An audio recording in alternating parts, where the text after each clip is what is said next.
ببین همه اینجا رو اومدم بالا فقط به چی برسم. میبینی پشت سرمو دیگه چقدر اومدم بالا که به مجسمه مادر آف جورجیا برسم، یعنی مادر گرجستان. حالا ببینیم چی هست این اصلا مجسمه مادر گرجستان.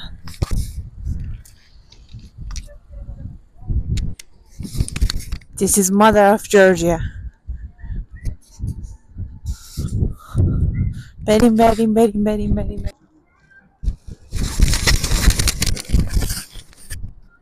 این اگر ببینید این مجسمه مادر آف جورجیا هستش و ما الان فکر کنم روی قله تفلیسیم.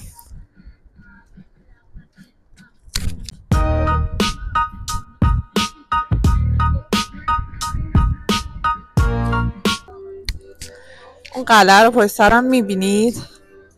یکی دلایلی که اومدم اینجا همین قلعه بودش که بهش برسم ببینم چیه و بدونم مجسمه مادر آف جورجیا بودش که الان برگردم فکر کنم سرش رو میبینید، ولی از روبرو نمیشه، بعد از پایین ازش عکس انداخت. الان دوباره دارم همین راهو میرم پایین. چرا از چیز استفاده نمی کنم؟ زیپلاین یا تلکابین؟ به خاطر اینکه من به شدت از ارتفاع میترسم و نمیتونم برم. حالا همینو میریم پایین که بریم ببینیم بستنیه چیز میتونیم بخوریم، بستنی که با شراب هستش یا نه.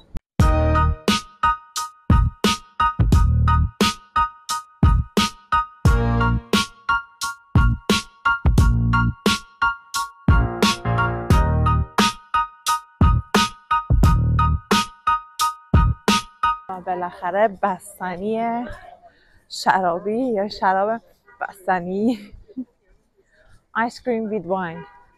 ببین مزه‌اش چجوریه. من اصلا شراب دوست دارم.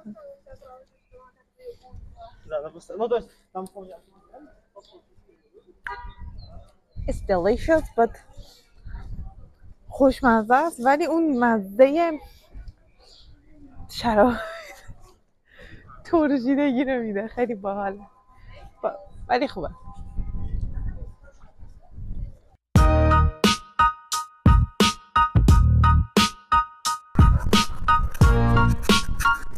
ببین تو این 2 روزه که من اینجا بودم خیلی توریست دیدم، ولی بیشترشون روس بودن یا مثلا حالا اوکراینی بودن، یعنی زبونشون روسی بوده. حالا شهرهای کشورهای اطرافشون میتونه باشه. توریست ایرانی اصلا ندیدم، یا مثلا کلی توریست ترک دیدم. خب چرا اینجا شما همون الکلی که میتونی تو ترکیه بخوری رو تو استانبول بخوری رو چرا نمیایید اینجا؟ بیاین. الکلاش خیلی ارزون تر قیمتش، شرابای واقعیه، یعنی همشون یه قدمتی داره. تو بیشتر رستورانا شما تست شراب دارین. خیلی کار جذابتر میتونید بکنید از استانبول. استانبول یه دونه دریا داره، یه دونه پل باز داره و همین. اینجا همه چی مثل استانبول، حتی قشنگتر به نظر من. بیاین اینجا. به عنوان کسی که سال‌ها سال تو استانبول زندگی میکنه بهتون میگم بیاین اینجا، حیفه. بریم.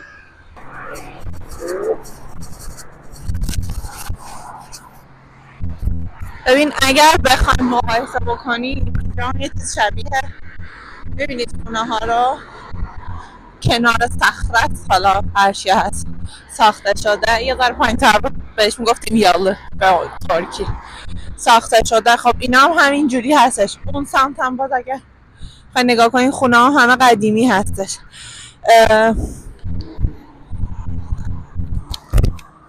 کلن شبیه به بیالو و ببک استانبول میمونه و خیلی آرومتر، خیلی قشنگتر. میتونی ساعت ها راه بری. خیلی سرسبزه واقعا. تعداد ماشین الان 2 روز اینجا اینجوریه، انقدر کمه، انقدر همه آرامش دارن. خیلی فوق العاده است به نظر من. از نظر من واقعا عالیه، یعنی غیر قابل مقایسه با استانبوله. اوکی شاید من خسته شدم، حالا از استانبول، ولی نمیدونم کسی که مثلا هر تعطیلاتی میشه پا میشه میاد استانبول، به نظر من به جای اینکه بره استانبول باید جای دیگر هم ببینه. نمیدونم.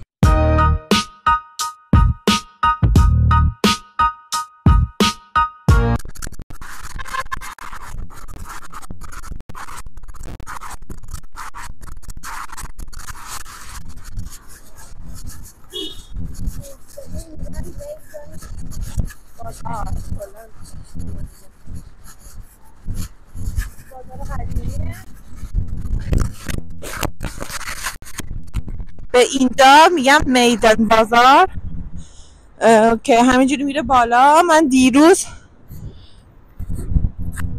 توی یک رستوران اینجا غذا خوردم، خاشپوری خوردم، خوشمزه بود کلا 22 لاری پولشو دادم، ولی خیلی بزرگ بودش، یعنی نتونستم همشو واقعا بخورم. کلی هم هتل داره اینجا. ببین من اونجا یه چیز قرمز هستش اونجا خوردم، خاشپوری عزیز. ببینین همه جا هم یه دونه کلیسا هستش، همه جا هم یه دونه کلیسا هستش و زنگ میخوره دیگه. به عنوان یک توریست اگر بخوام به تفلیس نمره بدم، نمره‌ای که میدم، من میتونستم از اون سمتم برم که کنارم رودخانه باشه، برگردنی از اون سمت میام. نمره‌ای که میدم 8. نیم نمره. به خاطر چی کم میکنم؟ به خاطر اینکه توی پاسپورت چک من نگه داشتن، چون پاسپورت هم ایرانی بود، ماهام توی پاسپورت ماهام بسته بوده. شک کردم میخوام بیام اینجا پناهنده بشم. ورک پرمیت هم ازم گرفتن که ببینن، رزرویشن هتلمو گرفتن، بلیت برگشتمو گرفتن که بلیت برگشتم تا بیام پیدا کنم طول کشیدش، فقط همون 10 دقیقه طول کشید. کلا شاید زودتر میتونستم رد شم. این خیلی کار زشتی بودش، اما تقصیر اونا نیست، تقصیر پاسپورت منه.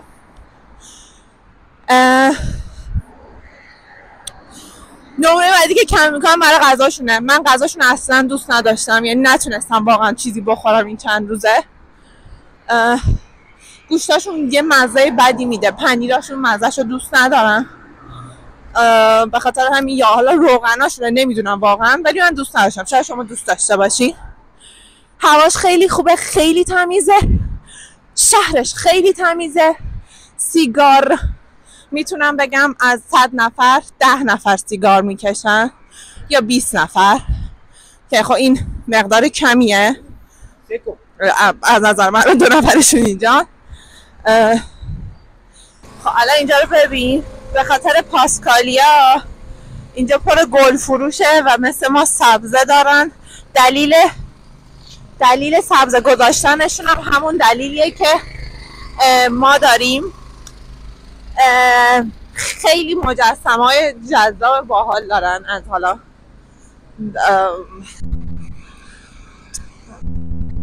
تاریخی مختلفشون.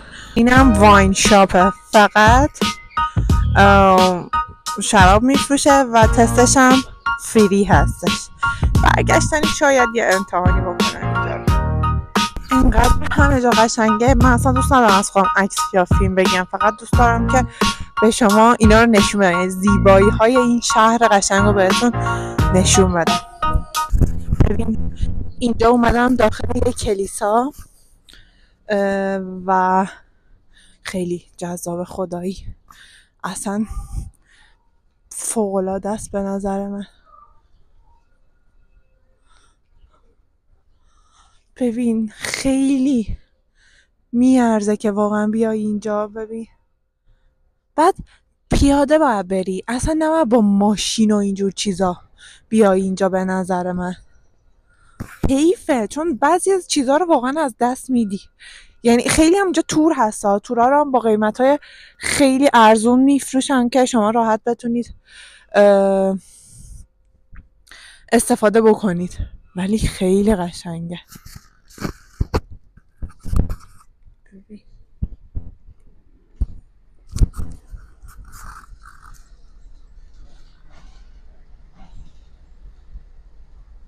ببین همه جا یه همچین آندرگراوندی داره که میتونی از زیرش رد چی بیای این ور، ولی خیلی بوبت میداد، به خاطر همون نتونستم دیگه. حالا من از همون خیابون اومدم که چونم ماشین زیاد نمیاد، زیاد بله اینجوری نیستش که خیلی اذیتت بکنه و نتونی از خیابون رد شی. به نظر من خیلی اوکیه.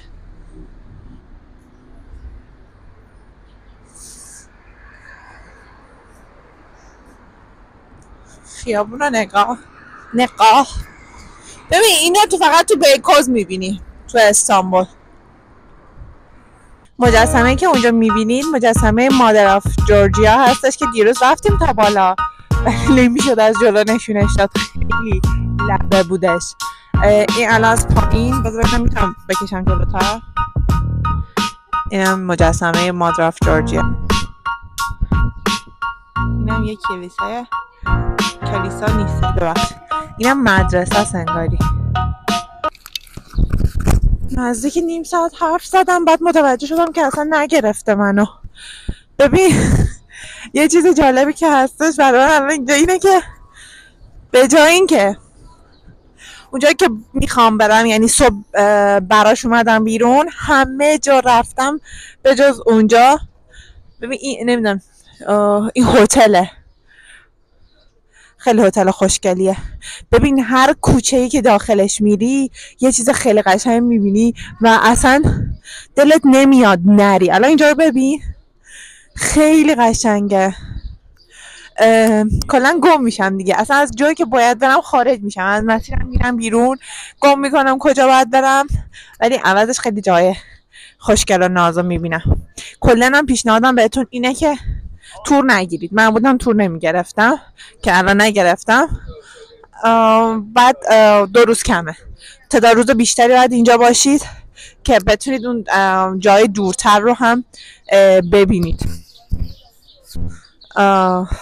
حیفه، واقعا حیف. اینجا کلا رستورانه. اگه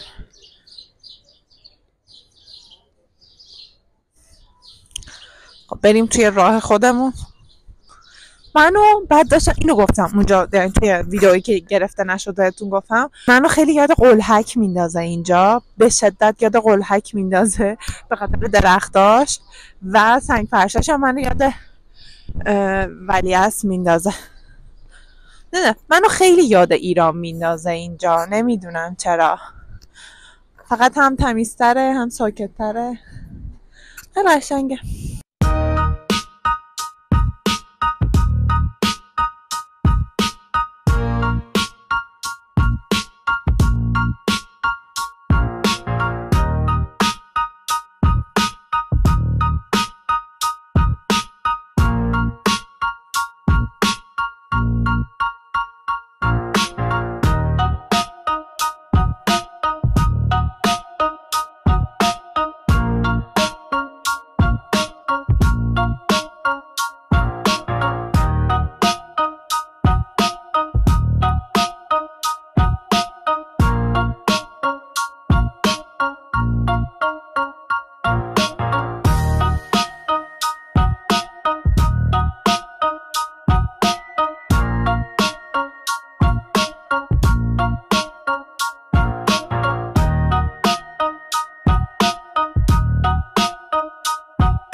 یه چیز دیگه هم که داره، خود مردمش خیلی قانون مدارن. توی ترکیه خیلی کم میبینی آدمایی که میان سگاشون رو ببرن بیرون در از توی سگشون رو جمع بکنن. اینجا همشون این کارو میکنن و خاطر همون شهر اصلا توی شهر توی سگ نمیبینی. توی استانبول تو خیابون که راه میری یه سگ پره، حالا یا کسی که خود سگش آورده بیرون یا همین سگایی که توی خیابون در از میچرخن. اصلا از روی نمیشه رد شد، همش آندرگراونده، یا باید بگردی که چیز پیدا کنی، خط آبر پیاده پیدا بکنی. به خاطر همین تصادف فکر کنم توش خیلی کم باشه. الانم نشستم توی پارک یک کلیسا و دارم با شما حرف میزنم. خیلی کلا خیلی خلوته. الان مثلا روز تعطیل باشه و تو استانبول باشی قول است، یعنی اصلا توریست رو بذار کنار، جایی که ما زندگی میکنیم توریستی نیستش ولی بازم خیلی شلوغه اینجا. اصلا الان فرودگاهم و سفرم تموم شده، منتظرم که باجه چکینشون باز بشه برم چکین بکنم.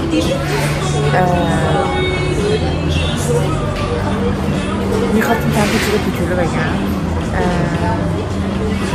موقعی که وارد میشید این تاکسی ها هستن که جلوی فرودگاه منتظرتون یا داخل یه اشخاصی هستن که این میان میگن تاکسی میخوای، از اونا تاکسی نگیرید، با هتل هماهنگ کنید، هتل ترانسفر بفرسته یا هتل تاکسی براتون بفرسته، چون که خیلی $10 حساب میکنن. من موقعی که وارد شدم 80 لاری دادم ولی همون راه الان از هتل اومدم فرودگاه 24 میشه، من 25 لاری دادم بهش.